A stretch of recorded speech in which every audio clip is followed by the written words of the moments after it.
If you have a question for Pat, go ahead and use the raise hand tool. If you need access to record the call, just let me know that as well. First up is Jerry DePaula. Good morning, Pat. I am interested in your opinion on the NCAA tournament possibly expanding and whether or not you think the ACC should try to get everybody in the tournament rather than exclude the three bottom teams. In terms of NCAA expansion, I sure don't have the right answer. I could give you my opinion. I'm a little bit of a traditionalist that if it's not broke, don't fix it. I think it's one of the greatest things going in American sports. And I'm one of those where don't mess it up. But that's just me. You could convince me otherwise.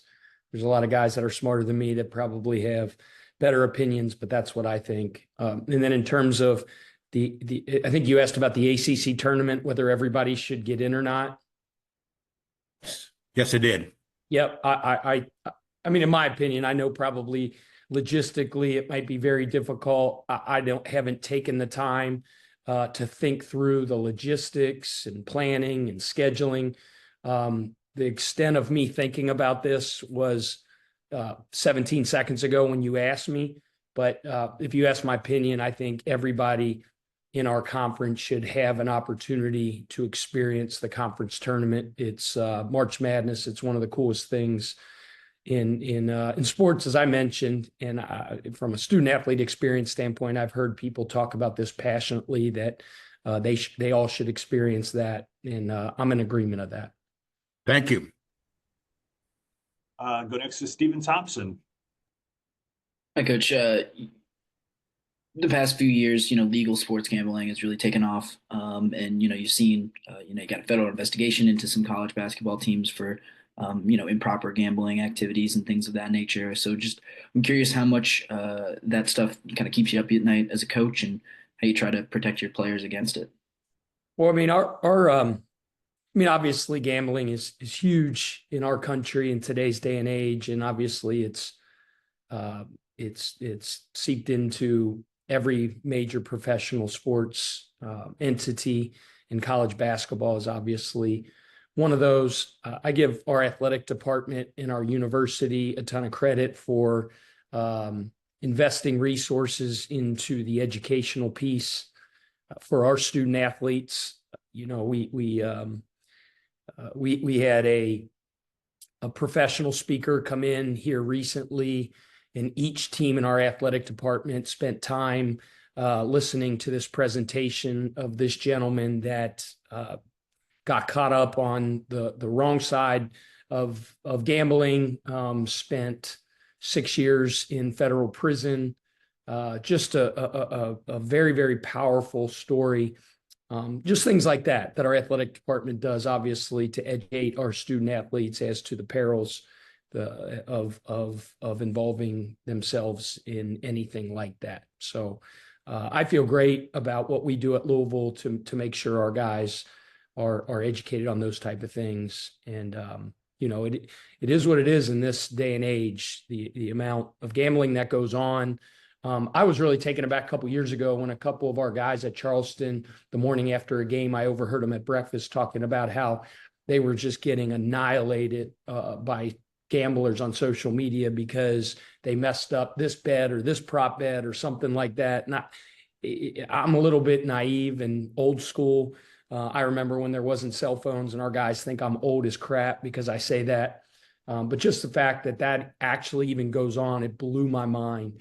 And, there was an outcry from a lot of coaches about, man, that is terrible. These people shouldn't do that. Well, fact of the matter is that ain't changing. The world's the world. There's crazy people out there. There's evil people out there. There's people that have nothing better to do than to be keyboard warriors and to crush guys after a bad gambling day or crush athletes for poor performances. I heard Matt Painter do an unbelievable post-game talk on how true fans aren't keyboard warriors that blitz and crush players on poor performances.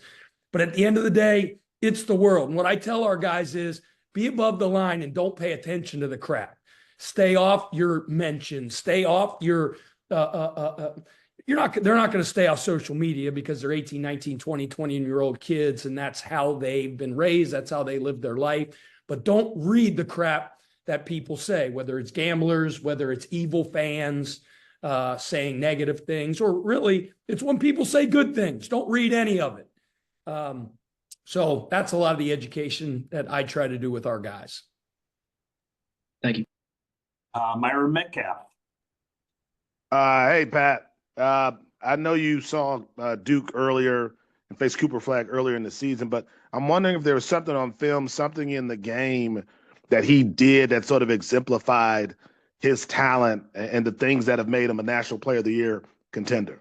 Well, let me say this first and foremost, Myron. I don't have the bandwidth and the wherewithal in my pea brain to worry about anything but Cal on Saturday. That is where my 1,000,000% focus. So to talk about Duke, we haven't played them in about 6 years, it seems like. We played them back in December. I haven't even given Duke the second thought because I can't. I can only focus on who we're playing next. You mentioned that young man. He's a generational talent. He's one of the best players to wear a college basketball uniform, in my opinion, in a long, long time. And he's going to have a long, productive professional career. Hopefully it starts next year so I don't have to play against him again. All right, thanks a lot. Ben Portnoy. Hey, Pat, wanted to ask you, I know you just got asked a little bit about tournament expansion, but looking at just college basketball at large, like obviously the college sports landscape has shifted a lot and college basketball has this kind of unique place in it with March and everything else. But when you look at the sport at large, what would you like to see, whether it's coaches or administrators or others, think about when it comes to kind of continuing to create value for this, certainly really important product in March, outside of March? And are there any kind of things that you would like to see? Man, I do think now because of NIL and players' ability to be, compensated, and a lot of times it's just as opportunistic for a great player, for really, really good college basketball players to stay in college versus leaving to go professional. It's hopefully going to raise the level of our game in terms of, the overall talent level, because more of the better players are going to want to stay here. I think college basketball is an unbelievable product. I'm biased. I mean, I'm a huge sports fan in the United States. I love the Reds and Major League Baseball. I love the Bengals and the NFL. But, I don't think there's many things like college basketball. Like, you just go to the Yum Center the other day on Saturday, and you see the pageantry and the stripe out and the emotion of the fan base, and it'll never change from the band and the cheerleaders. I don't care if they're pseudo professional athletes. The collegiate stage on a big time Saturday conference game, man, there's nothing like it. And now that the Super Bowl's over and baseball's still in spring training, the spotlight is on our great sport. And I think it's in a great place. Is there things that are messed up? Yes, but there's things that are messed up in every sports league, in every industry around the world. There's always room for improvement, and that's probably for another time in another interview. But I'm so bullish on college basketball here and in the future, and especially here in the city of Louisville. Thanks, Pat. Go to Matt McGavich. Hey, Pat, two parts. One, when scouting Cal, like what's something that kind of pops up like that maybe you weren't expecting, or just something they do well?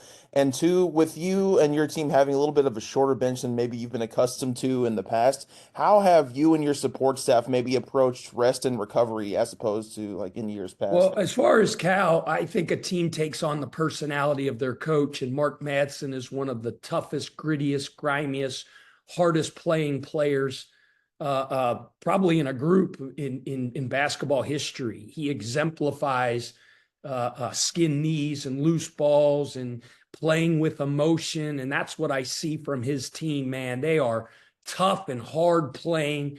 They crash the glass. They bring an unbelievable effort level. And like I said, I think so many times a team takes on the personality of their coach, and they reflect what he's about in so many ways. I'll be starstruck a little bit when I see him on the sideline. I met him briefly in the spring meetings, but you know, gosh, I kind of watched him throughout his career and his NBA career, his legendary speeches after the Lakers championship in LA. I loved watching those type things. So that's what I see from them. You know, in terms of rest and recovery, yep, our rotation isn't kind of normally what it is normally in our system.